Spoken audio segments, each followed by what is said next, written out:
ನಿರ್ಮಲಾ ಸೀತಾರಾಮನ್ ತಕ್ಕ ಪುತ್ರ ಕೊಟ್ಟಿದ್ದಾರೆ ಅಂತ ದೇವೇಗೌಡರು ನಿನ್ನೆ ಸಂಸತ್ತಲ್ಲಿ ಹೇಳಿದ್ದಾರೆ. ಯಾರು ದೇವೇಗೌಡ ಈಗ ಅವ್ರ ಜೊತೆ ಸೇರ್ಕೊಂಡವ್ರಲ್ಲ,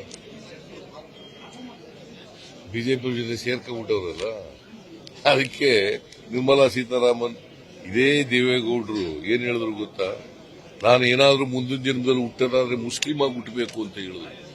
ಈಗೇನ್ ಹೇಳ್ತಾರೆ? ಹೇಳಪ್ಪ, ನಾವು ಇವೆಲ್ಲ ಹೇಳಕ್ ಹೋಗಬಾರದು. ಅವ್ರ ಯಜಮಾನರು ಮಾಜಿ ಪ್ರಧಾನಮಂತ್ರಿಗಳಿಗೆ ಹೇಳ್ಬಾರದು. ಅವೆಲ್ಲ ಇವೆಲ್ಲ ನೋಡಿ, ಅವ್ರ ಅಲಯನ್ಸ್ ಜೊತೆ ಆಗಿದ್ದೀವಿ ಅಂತೇಳಿ ಅವ್ರು ಮಾಡಿದ ಅನ್ಯಾಯನೆಲ್ಲ ಸರಿ ಅಂತ ಹೇಳಕ್ ಹೋಗ್ಬಾರ್ದು.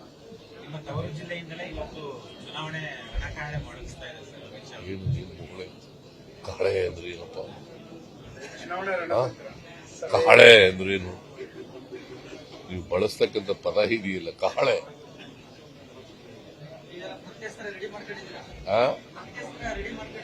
ಇನ್ನ